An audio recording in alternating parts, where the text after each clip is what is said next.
Hello, everyone. Another story from my Green Light Go book. And this one is entitled The Beautiful Black Princess. Once upon a time, in a faraway land, there lived a beautiful black princess. Princess lived in a palace of black glass, and golden lions watched over her. The princess was as dark as night and as beautiful as the evening star. The princes of 7 countries wanted to marry her, but the beautiful black princess was as clever as she was beautiful. She said she would not marry anyone who could not answer 3 hard questions. So here's a picture, and those are those 2 golden lions. So I wonder what those 3 hard questions are. Many fine princes rode up to the palace of black glass, seeking to answer the 3 questions, and many fine princes rode sadly home again. The beautiful black princess stood near her golden lions and smiled to herself. Then one day a poor young man came by. He had no horse and no money. "Whatever do you want with me?" the princess asked. "I have heard of your 3 questions," said the young man. "My questions are for princes," said the princess. "But if you think you're clever enough to answer them, I might let you try." "Do you want to try?" "Maybe I do, and maybe I don't," the young man said. "Maybe I just came by to see your golden lions."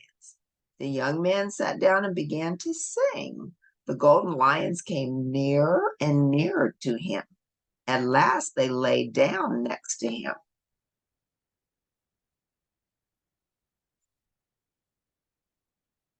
Wow, they just met this man. His voice must be hypnotizing or intoxicating.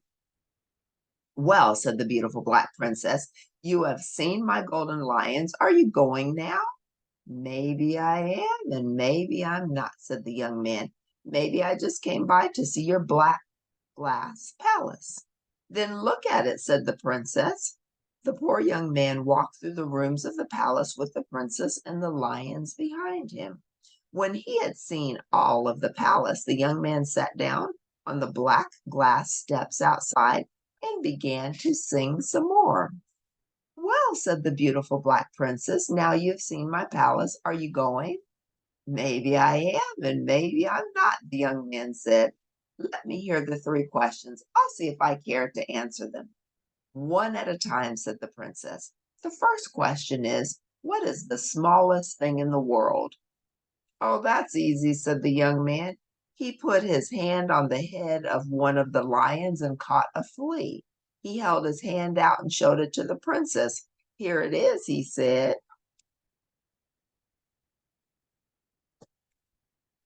"A flea," laughed the beautiful black princess. "7 fine princes have given the same answer. You are no different from all the others."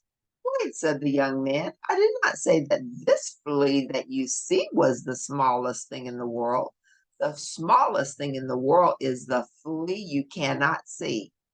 Flea is on the back of a flea that is on the back of a flea that is on the back of the flea that you see in my hand." The princess walked up and down outside her palace of black glass.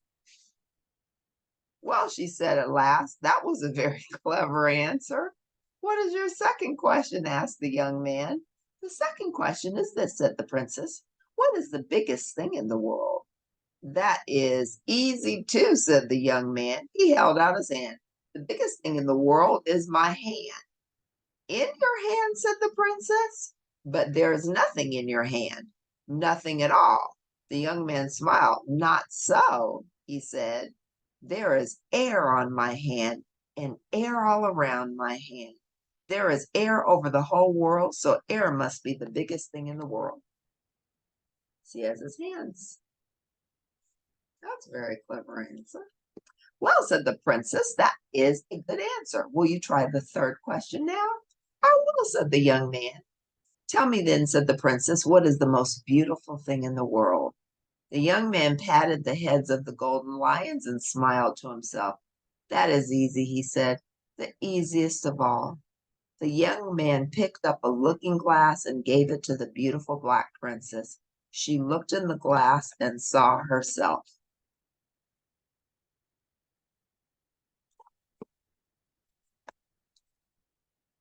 There is your answer, he said.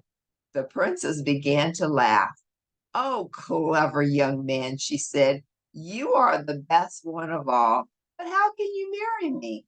The man I marry must be a prince, and you are just a poor young man. That's easy too, the young man said. If I marry you, I will be a prince, the prince of the glass palace, the master of the golden lions.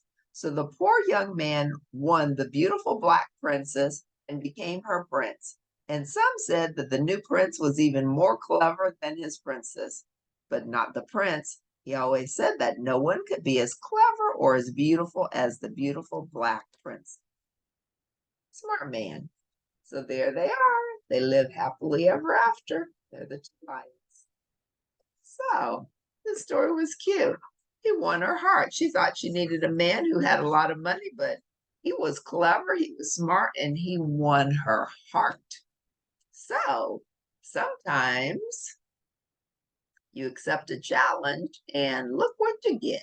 Got the princess after all. And I think she was very intrigued by him because he didn't just want like the other princess did. It's like when she asked him if he was going to answer her questions, maybe I will, maybe I won't. But the third one, he said he would. So if you like The Beautiful Black Princess, please press like at the end, and I'll see you next time at Cindy Harper Speaks. This was a cute story. Bye for now.